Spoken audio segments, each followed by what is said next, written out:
Well, good afternoon, everyone. Uh, First, I want to express my appreciation to the editors of the African Studies Review for inviting me to give this presentation today. Uh, we live in very unusual times. We're dealing with two pandemics. One, of course, is the COVID-19, which is very much in our minds right now. But the other is what some people are calling the COVID-16-19. The racial reckoning that is sweeping this country, but also is having many uh, impacts globally. And as I began to think about uh, how I would frame this presentation today, I had to contend with both pandemics. The first, the COVID-19, affected me because I had to get access to the latest scholarship on issues, and that's a real challenge now that getting entree to databases from home. And secondly, to frame a topic that I thought would be relevant to what is going on with the racial reckoning in this country. And of course, one component of the racial reckoning is the challenge that it's made to how we think about social justice in this country. And it's not only about highlighting Black voices uh, in this moment, but it's also about uh, how we look at these voices in contemporary life, but also historically. And so, as I began thinking about this lecture, I began thinking about my own life as an African historian and how promoting the idea of African voices was critical to the development not only of my scholarship, but how I served the people that I was writing about. Now, as I look back upon my life, uh, my early life, I would not have predicted that I was going to become an African historian. I grew up in a small town in Oklahoma.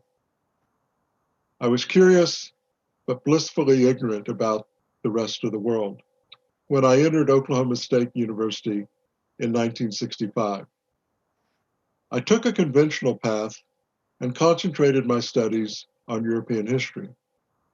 I had no awareness that Africa had so many compelling paths until my junior year when I decided to explore African history as a possible field of study. However, aside from ties with Ethiopia through its School of Agriculture, the university had no grounding in Africa and its cultures. And because the history department did not have an African historian on staff, I'm not sure they do even now, I took the initiative and compiled a list of books by two leading writers, Basil Davidson and Roland Oliver, and began systematically reading their works in an independent study course.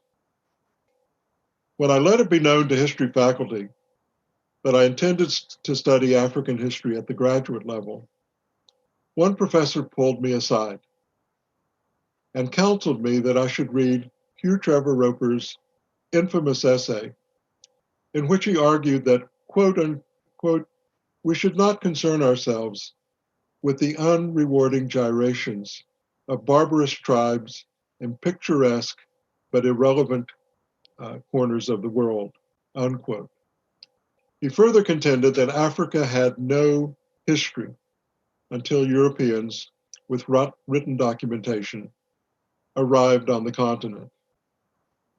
I was at an age when I was, remember this is the late 60s, I was at an age when I was questioning advice from older people. So I ignored the Trevor Roper essay and plunged ahead going to Indiana University for a master's degree and a PhD in at UCLA, both in African history. Both schools were blessed with outstanding African historians who introduced me to the field.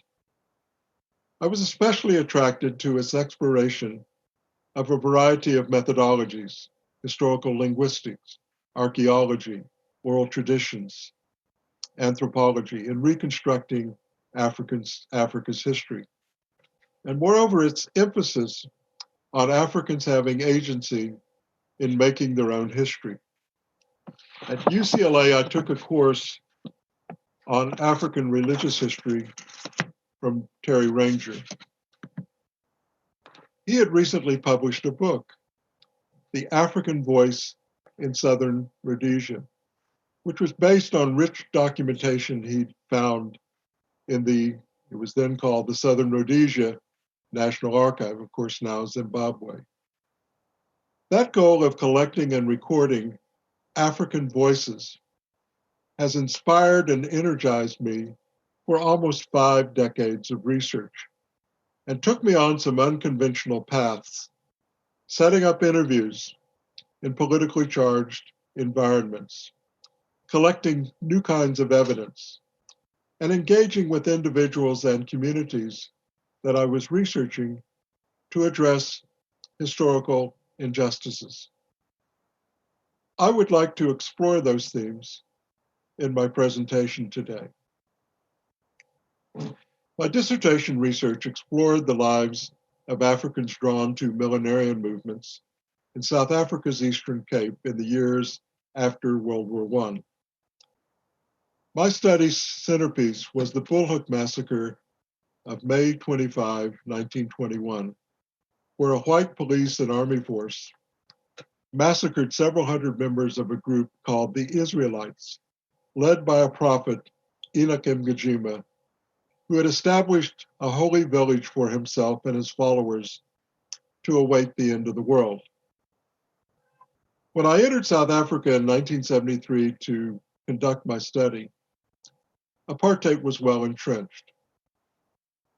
It was a system that intensified racial segregation through laws that classified people into races and determined their identities, where they could live, whom they could marry and have sexual relations with, what they might be taught, and what kind of work they could perform. It also imposed tighter controls over Black migrant labor through passed laws that regulated the movement of Blacks in urban areas and rural reserves known as homelands. So apartheid was very much going to affect how I conducted my research. Moreover, Eurocentric approaches to South African history predominated, and African voices were marginalized or ignored altogether. I would have understood that I would have to critically examine official documentation when I began delving into the holdings of national and provincial archives and libraries. The archives were then operating under a 50-year rule, which meant that researchers could only look at files whose documentation was older than 1923. For the Bullhoek Massacre in 1921, I was fine. But for other materials after that, I had to find files that contained both pre and post 1923 documents, and hope archivists did not look too carefully at files when I ordered them. Among them were South African police files, which revealed to me that there were other millenarian movements in the Eastern Cape. I learned about a woman prophet, Nonteta Nkwenkwe, who had begun preaching an apocalyptic message during the 1918 Spanish influenza pandemic that cataclysmically affected her area and killed thousands of people. Fearing that her preaching might lead to another Bullhoek massacre, government officials silenced and separated her from her followers by placing her in a series of mental hospitals. She died in one in 1935, and so you see a drawing of Nonteta that we had commissioned during our research. Sensitive to the fact that government documentation had a strong official bias that would steer the narrative of my study in a distorted way, I understood that I had to visit the areas in one of the homelands, the Ciskai, where these millenarian movements had taken root, and interview people. There were only a handful of historians then who were collecting oral data in Black areas. This was not an easy task because I had to adhere to official regulations which hindered my access to Black people. As a white person, I could not stay in Black areas overnight. I had to check in with a white magistrate in every district I entered for a permit to do my work. I could not get involved in the political affairs of Black people, and I had to refrain from making critical comments about the government. I got around the restriction on overnight stays by staying at mission stations, which were considered to be quote unquote neutral spots.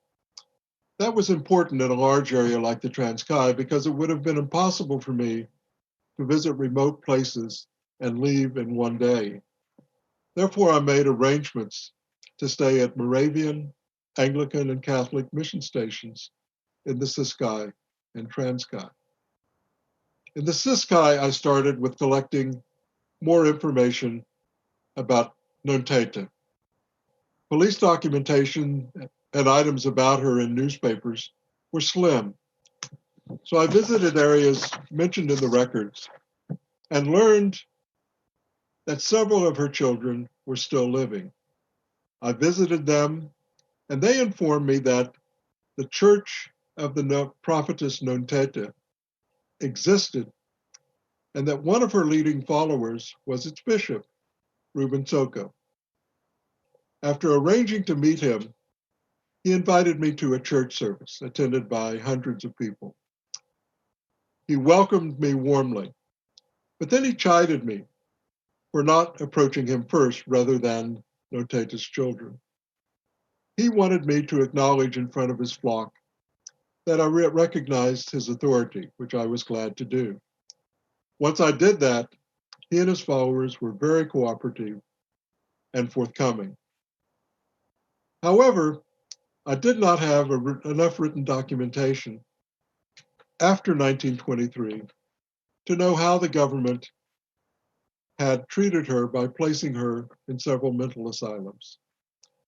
When she died in 1935 in Vescopi's Mental Hospital in Pretoria, officials buried her in an unmarked pauper's grave in a nearby cemetery. When I left her followers in 1974, I knew that I had the outlines of a fascinating story, but did not have enough evidence to piece it together fully. While I discussed her in my dissertation, I did not publish anything about her and her movement, and I was not to have any further contact with her followers for over 2 decades.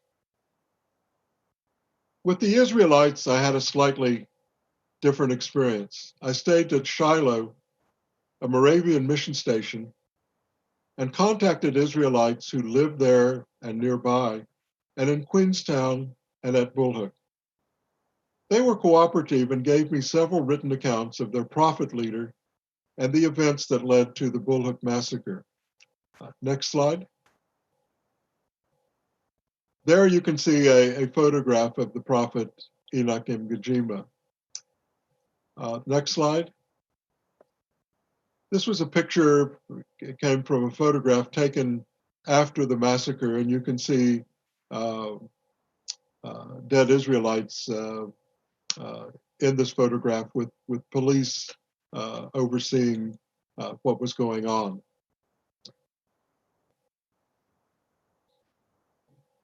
Now, the people that I contacted in the area were very cooperative and gave me several written accounts. It was important to get these alternative versions of, from their perspective, written accounts of their prophet leader and his history, and the events that led to the Bulhoek massacre. I also met the group's historian, Gideon Nkloko, who became a very close friend of mine over the years. I shared documents with him that I collected, and he introduced me to other church leaders and members, including a dozen people who had been at the massacre. I attended an emotional commemoration at Bulhoek of the massacre on May 25th, 1974, the first time the group had organized a public memorial. At the same time as I was acquiring valuable details from them, I was alert to the fact that as a white outsider, I understood that some Israelites were reticent about speaking openly about the massacre because of its political overtones. Thus, when I concluded my stay in the area, I knew that I had made some headway in terms of collecting material and new perspectives on the massacre, and that I had enough documentary and oral evidence to write up that section of my study.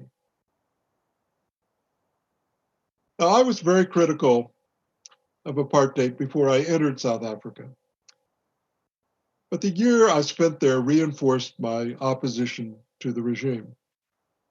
In the Ciskei and Transkei, I observed the underbelly of apartheid, in which poverty and exploitation were deliberate extensions of government policy.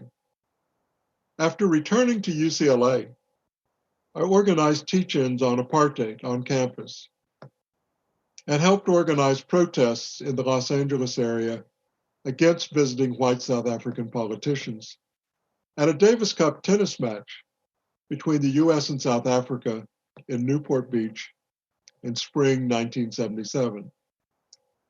Because I was aware that the South African consulate in Beverly Hills was monitoring anti-apartheid activities, I was not surprised when my application for a visa to enter South Africa in 1977 was turned down. Because I wanted to sustain my historical research in the region, I shifted my research next door to Lesotho, a country totally surrounded by South Africa. I resolved that my views on apartheid would not be affected, even if the South African authorities allowed me to re-enter the country.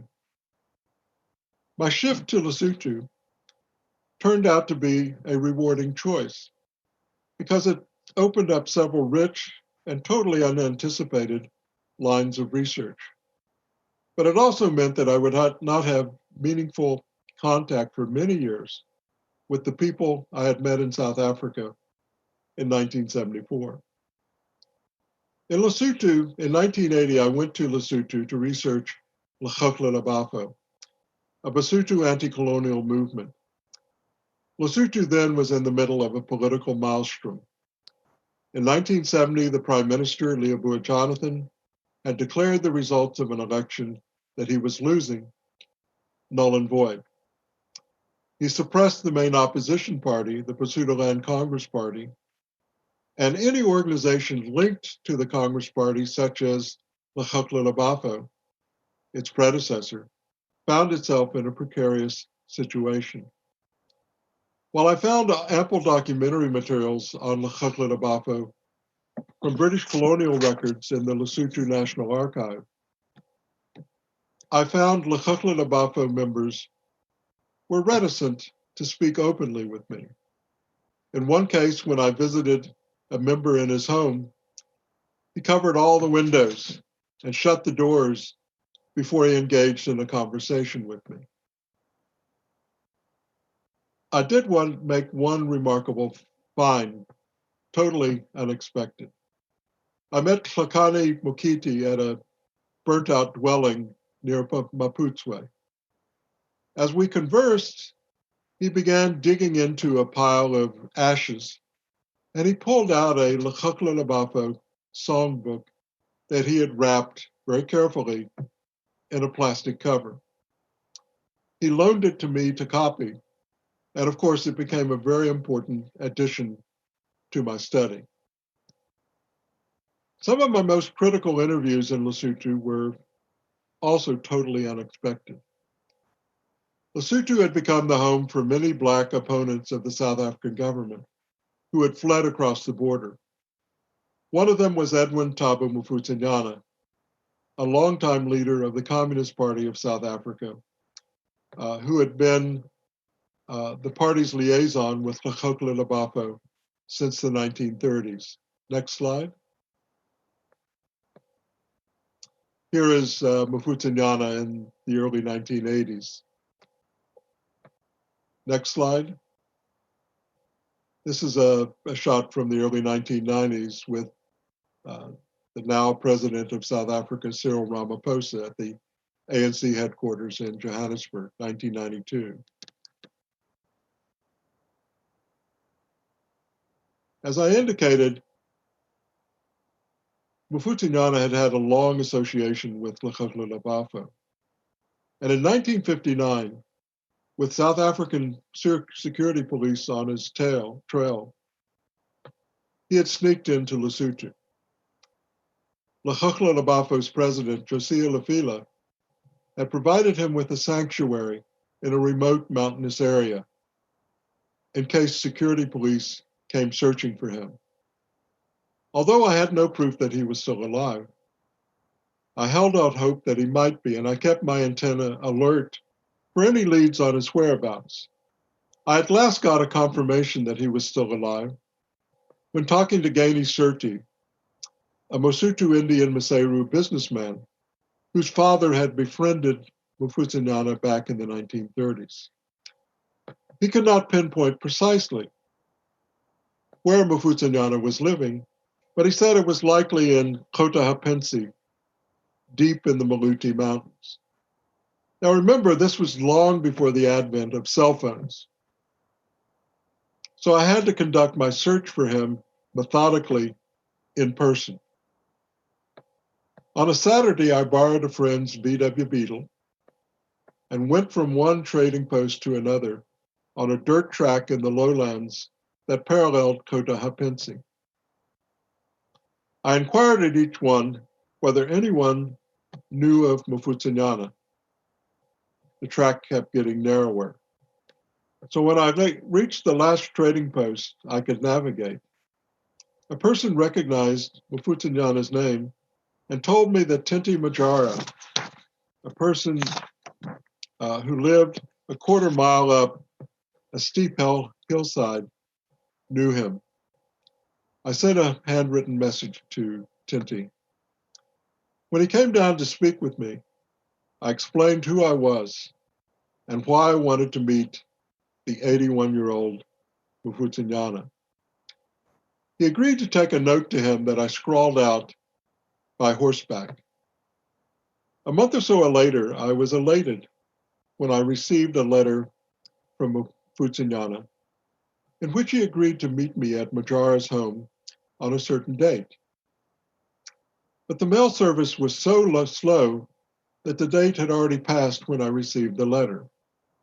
Fortunately, I had time to make a correction on that. So I wrote another letter to him proposing a later date. And this time we connected at Majara's home.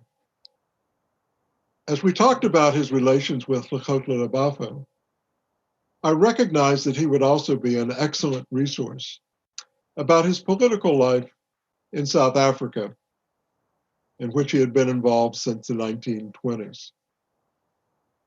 Because I had to resume teaching at my university home, Howard University, I waited another year to invite Mofokeng to meet me for a week of extended discussions on his life at the National University of Lesotho at Roma. He agreed, and when we met, he explained to me the controversy that had erupted with his friends in Kota Hapensi when my note reached him the year before. Fearing that I was a South African security policeman luring him into a trap, they were totally opposed to him meeting me. However, he surprised me by relating a vivid dream he had had the day before my note arrived. In it, he and Josiah Lafila, who had died many years before, went on a walk in the mountains, conversing about many issues. As they parted, Lafila turned to him and said, "A stranger is going to appear to you soon, and you must speak to him."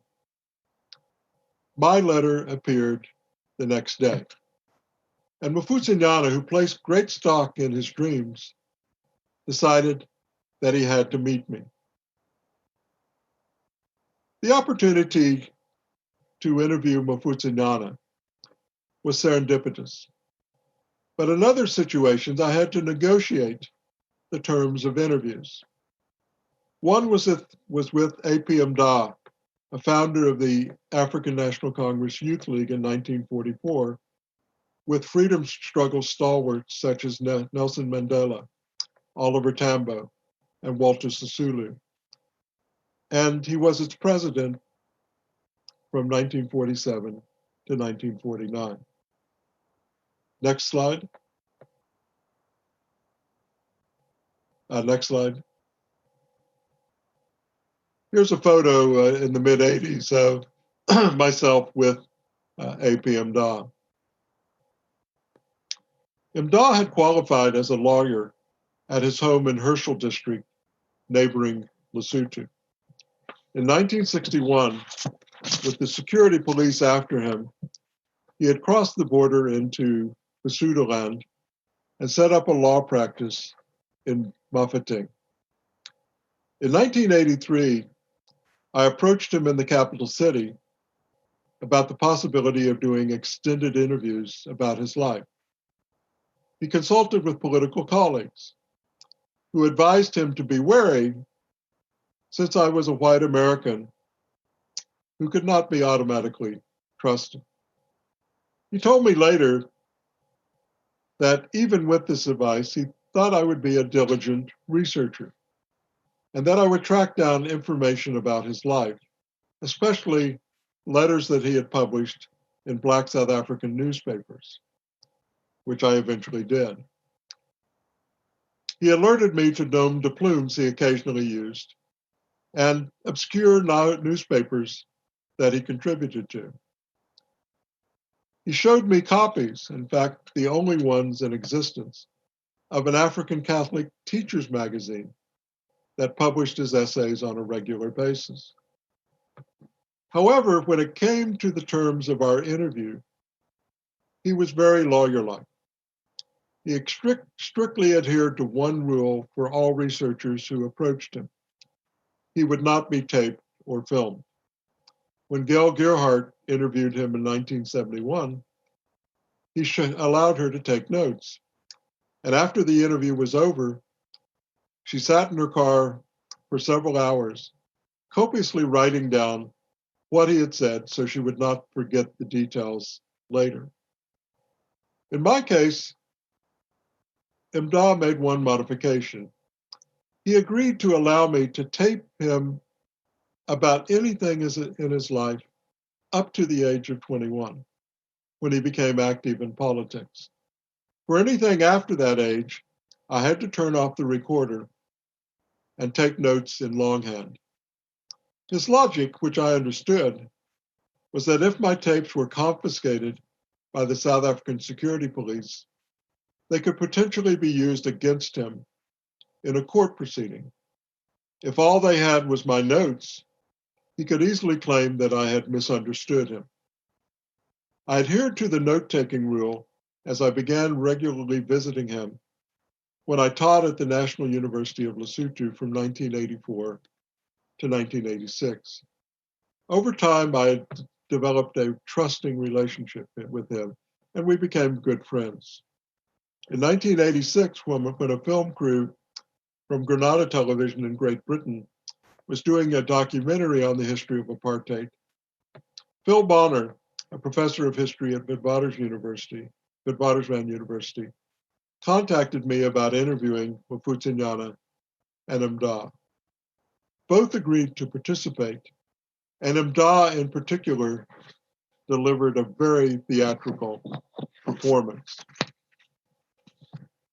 The political landscape of South Africa changed dramatically in early 1990 when Nelson Mandela was released from prison and outlawed political parties were legalized.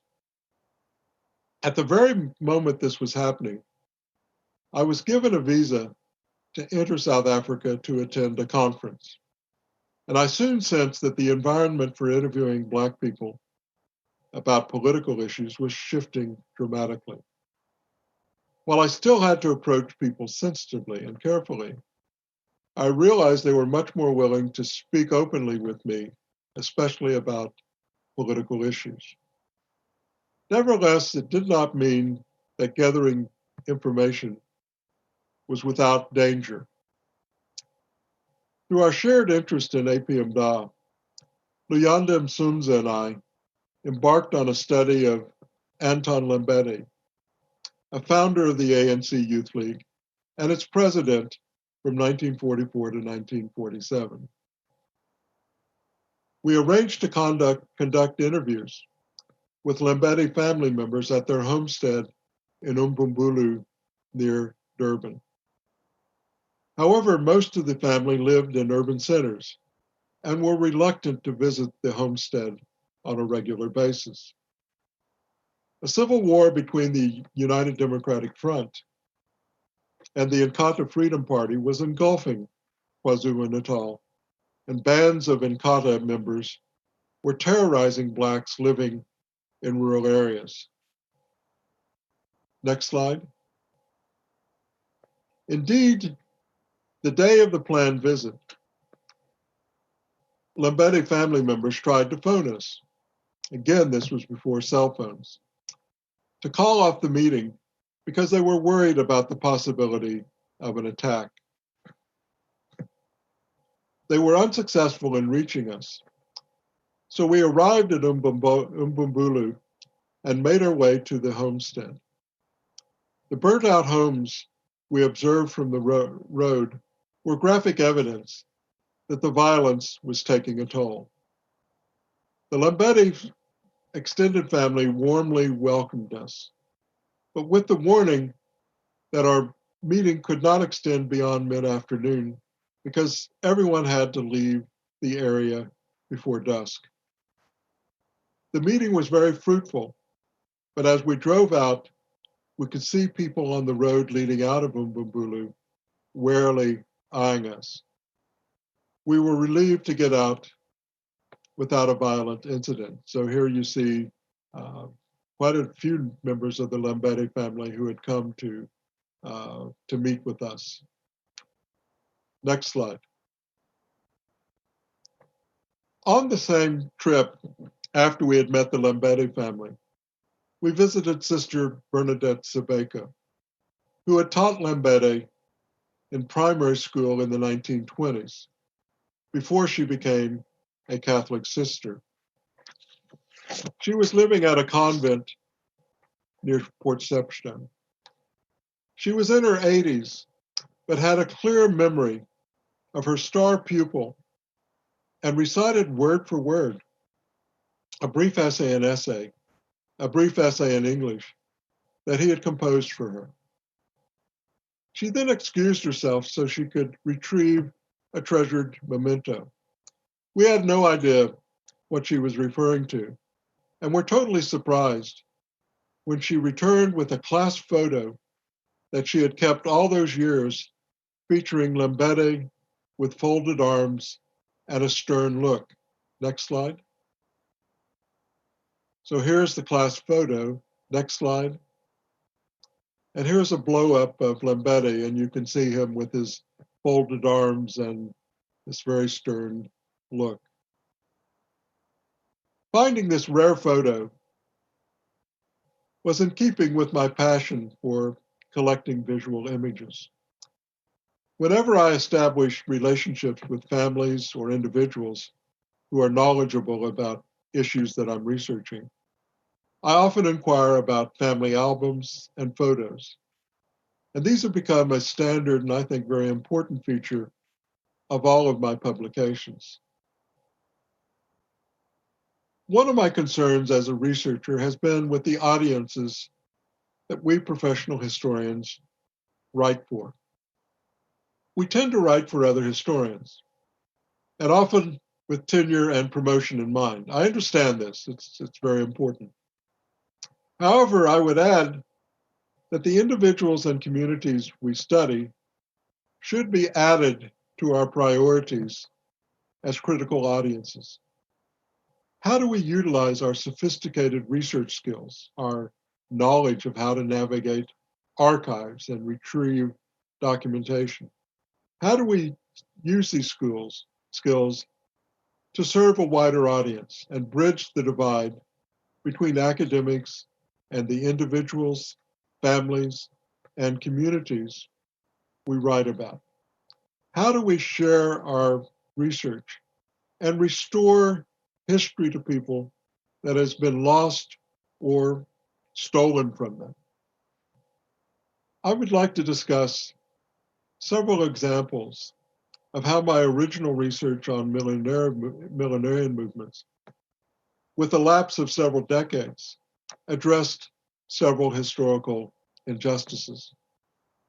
One was returning a treasured artifact to the Israelites, and the second was tracking down the grave of Noteta, who had been buried in a pauper's field in Pretoria. In 1994, I was a research fellow for several months at Rhodes University in Grahamstown and read a report by Denver Webb, who was promoting public history and heritage in the Eastern Cape, and learned that a relic of the Israelites was in the basement of a Grahamstown museum, the Albany Museum. That piqued my interest. When I visited the museum and looked at the relic, I found a long wooden box with a scroll inside in which the Ten Commandments were written ornately in isiXhosa. I knew I'd found a valuable item, but I was not sure about its significance. I communicated with Gideon and Cloko, the church historian, about my find. But since I was moving around the country quite a lot that year, we did not have a chance to meet at the museum until 1995. As soon as he opened the box, he was overcome with emotion and fell on the floor praying. He immediately knew that it was the long-lost Israelite Ark of the Covenant that the police had confiscated after the Bullock massacre and refused to return. As a child, his uncle had told him about the Ark and described it in detail. It had made its way from police control to the Albany Museum during World War II and had not been put on display ever since then. And Cloko enjoined me to remain quiet about the find because he wanted to carefully brief and prepare Israelite leaders about the discovery. At the same time, I said I would speak to the Albany Museum's director about the significance of what was being stored in the basement and the necessity of transferring it back to the Israelites. He was not keen to do so. Like other museum officials, maybe I should say like some museum officials, who believe that stolen material is still their property, he contended that the museum was best suited to preserve it. Instead, the museum would produce facsimiles that would be handed to the Israelites for display. He clearly did not understand the spiritual significance of the Ark and the uproar it would create if the museum held on to it. But since I was returning to America, I let the Israelites be the ones to press the case, as they should have been. With some prodding from Eastern Cape government officials who understood the issue, the director eventually relented. He realized that the museum would gain positive publicity by arranging for a transfer. In late 1995, museum officials brought the Ark to the Israelites' main tabernacle in Queenstown for an emotional celebration. Can we go back several slides. Go back. More and more. Keep going. Here we are. Here we have the commemoration and celebration that took place, and you can see the Ark of the Covenant being displayed in this particular slide. The following year, I was passing through Queenstown and stopped by to visit with Nkloko and several Israelite elders to get a sense of the impact of the Ark's return on the group. They had been discussing why an American had been the one to find the Ark. And their explanation was that an angel had possessed me and guided me to the museum basement. My deeply spiritual mother would have been overjoyed to hear their explanation. Perhaps this crusty social scientist had actually been guided by a providential spirit. This was not the last time I was called upon to assist the Israelites in tracking down something.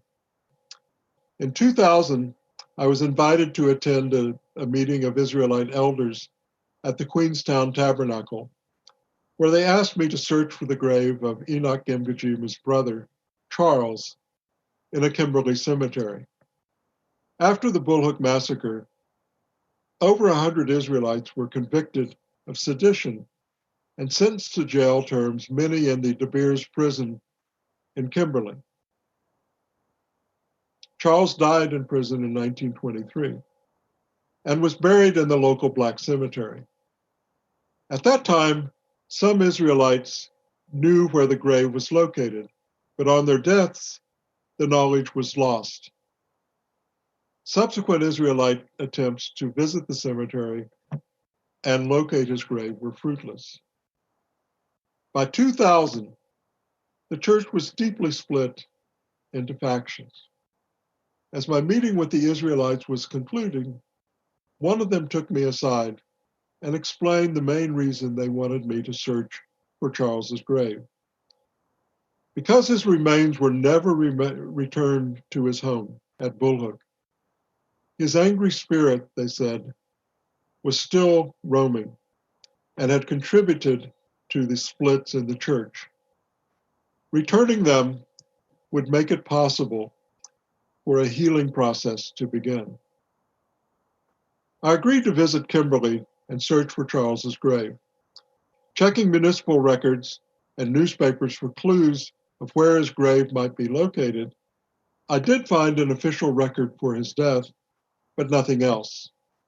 Moreover, cemetery records I found had been burned in a fire.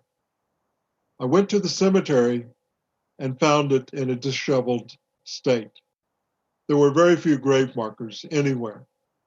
I walked through it several times to see if there might be any marker that could offer a clue, but my efforts went for naught. I had to report back to the Israelites that I was unable to fill their request. My search for Nonteta's grave in a pauper's field in a Pretoria cemetery was more complex and involved consulting with and coordinating with a range of actors. That effort was totally unanticipated because I had given up on doing any more research on Nonteta. But then I received a communication from another historian, Hilary Sapphire, who had been doing research on Blacks in mental asylums in South Africa. Another researcher had alerted her to a thick file on Nonteta in South Africa's National Archive. The file contained the documentation that I could not access back in 1973 and covered the government's dealings with her through her death in 1935. Sapphire was aware of my original research on Nonteta and contacted me.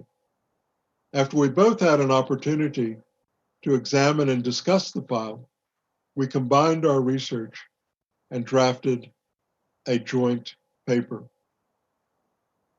In July 1997, I decided to see if I could resurrect my ties with Nonteta's church, almost 25 years after I had first met them. With my friend Leonda Msumza, we visited the Ciskei locations where I had conducted my original interviews. We came across a group of men whom we asked if they knew anything about Nonteta. They pointed out an older woman who belonged to the Church of the Prophetess Nonteta. When we approached her, she was very apprehensive about speaking to two strangers, and she directed us to a younger woman's home. After we knocked on her door, she came out to greet us, and she began intently looking at me. She asked, "Aren't you Bob Edgar?" I was amazed that she knew my name. She explained that she was a teenager when I first visited her church, and the fact that I was an American who had come all the way to meet them left a deep impression, and my visit had become part of the church's oral lore. She then chided me for disappearing for so many years without staying in touch, and I explained the political circumstances that prevented me from maintaining contact. She further asked why my hair was turning white and why I had gained a few pounds. I was pretty slim then. I had to laugh at that. She directed us to a neighboring location to meet the church's bishop, Mzwandile Mabelu. I did not expect what happened next. After I introduced myself, he repeated my name many times and exclaimed, "You're back, you're back." And as word began circulating in the village about my presence, people began streaming to Mabelu's home to greet me, to welcome me back, and learn about why I had returned. We agreed that I would come back in a week for a feast with church members and a chance for them to quiz me about what I was doing and for me to catch up on what had been happening with the church. The original bishop, Ruben Soko, had long been dead, but a man and woman in their 90s who had known Nonteta were still alive.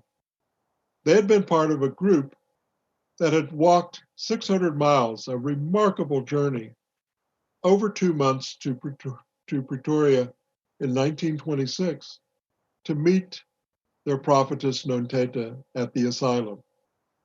I presented the church with a copy of the essay that Sapphire and I had compiled, and they handed me a copy of a church history they had written. Most importantly, I learned that they were aggrieved by the fact that Nonteta's body was still interred in Pretoria. Their desire to have her remains returned was still strong. I then visited Pretoria to see if I could learn anything about her gravesite. I did not say anything to church members because I thought it was a real long shot.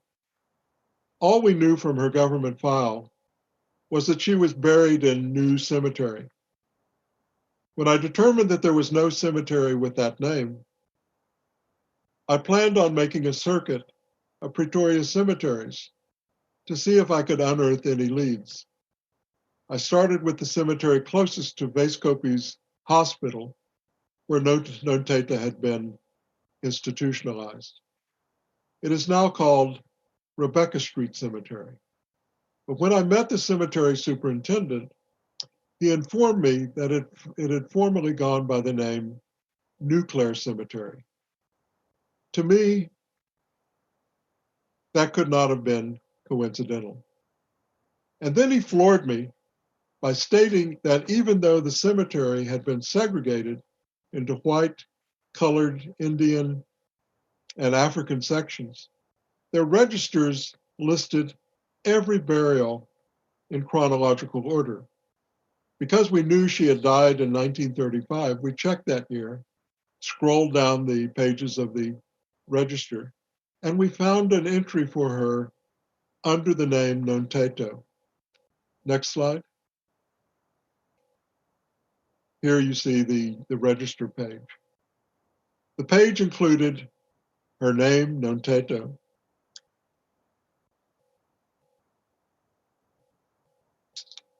her cause of death, cancer, the fact that she was buried with another person in the grave under her, and the plot number identifying where she was buried in a pauper's section with no grave markers. Remarkably, the superintendent revealed that he had a surveyor's map which pinpointed precisely where each plot was. He took me there to this pauper's field and confidently stated that he could precisely mark off her gravesite. I conveyed this exciting discovery to Bishop Mabelu and Nonteta's family, as well as the Eastern Cape government's Heritage Office. Sapphire and I could not move forward with an exhumation, though, without a buy-in from all these communities. We were concerned whether we would have to deal with any splits in the church or family. So she and I made a special trip to the Eastern Cape to deal with any possible disputes. Fortunately, factions in the church were willing to cooperate with one another. We spent an evening in East London with descendants of Nonteta, her extended family, who had many questions about our find and what we were proposing. But they were prepared to work with us and with each other. We also consulted with government heritage officials who alerted us that an exhumation would require permits from 4 levels of officialdom: her home district, the Eastern Cape provincial government, the Gauteng government, and the Pretoria municipal government. These permits, we knew, would not be issued quickly. Hilary Sapphire also arranged for an archaeological team from the University of Pretoria Medical School to perform the exhumation. Hence, it was not until mid-1998 that the exhumation could take place. The Heritage Office sponsored a delegation from the church and family that included 96-year-old Toby Nokwazana, who had been one of the pilgrims who had walked all the way to Pretoria in 1926 to visit their prophet leader. However, when we all convened in Pretoria, we learned that one permit had still not been approved, and the archaeological team was not prepared to begin its work without it. I was panic-stricken, believe me. But church members assured me that they had been praying for a successful outcome. And that came mid-morning when we received the last permit, the green light to begin the exhumation. We all proceeded to the cemetery where the superintendent, with the surveyor's assistance, had marked off Nonteta's grave in twine. After a prayer service, the archaeologists began their methodical and patient digging. By the end of the first day, they had dug down about a meter without finding evidence of any human remains. The cemetery register indicated that there was one person buried under Nonteta in the grave, but I still expected some evidence to show up that first day. Next slide. Here you can see the prayer service that is taking place before we started the exhumation. Next slide. Here is 98-year-old Toby Nokrawazana, who came to the exhumation. Next slide. Here are members of the church with the cemetery superintendent, and you can see that he's holding the surveyor's map that allowed him to locate the grave. Final slide. Next slide. And here is Nokrawazana, and I think it was a very powerful picture of her standing with power lines in the background. Now, the next day, the archaeological team dug deeper, and by mid-afternoon, they found the first indication of Nontetta's remains, the imprint of her feet bones, which had worn away over the decades. Then they uncovered the most of the rest of her skeleton. She had been buried in a blanket, we concluded. So over the years, her remains had sunk lower until they rested on the top of the coffin of the person beneath her. The team planned on a detailed examination of her bones at a later stage,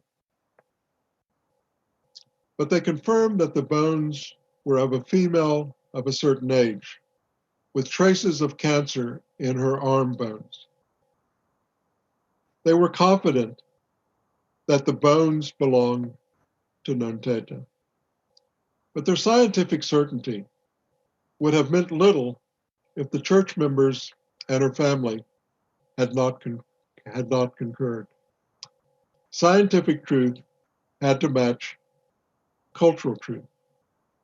They discussed the matter and concurred that the bones were indeed those of Nonteta. The archaeological team gathered the remains and preserved them until a reburial service was organized in November 1998. The team was invested in the archaeological team was invested in the reburial and carefully brought Nonteta's remains to her home for an emotional service attended by over 1,000 celebrants. Next slide. Here you can see a vigil on the night over Nonteta's coffin the night before the service. Next. Here you see the people assembled before the service. Next. Here are people inside the church. Last slide. Well, that's me with a group of young people at the service. Next slide. And finally, we have a group, again, about 1,000 people who had massed to walk her coffin to the gravesite. In mid-1999, I returned to check in with members of Nonteta's church and was invited to speak to a congregation. During our discussion, an elderly woman stood and said that she wanted to relate one of Nonteta's prophecies. And that prophecy was that one day an American was going to appear to them and perform something miraculous. When I showed up in 1974, they had wondered what I might do. But now in 1999, they had determined that I was actually fulfilling that prophecy of the 1920s. Once again, my efforts to act as a detached social scientist evaporated in thin air. Let me conclude this presentation by circling back to why I had become an African historian in the first place. The idea that I would be challenged by all the different methodologies that could be relied upon, turned to reconstruct African history. And the idea that Africans had agency in the making of their own history. I think when I look back upon my own career of capturing and recording African voices, I have drawn on a whole range of methodologies to carry out my research. And I certainly have made my best attempt at capturing and disseminating, vocalizing African voices in my scholarship, but also my relations with the people that I've been researching. Thank you very much.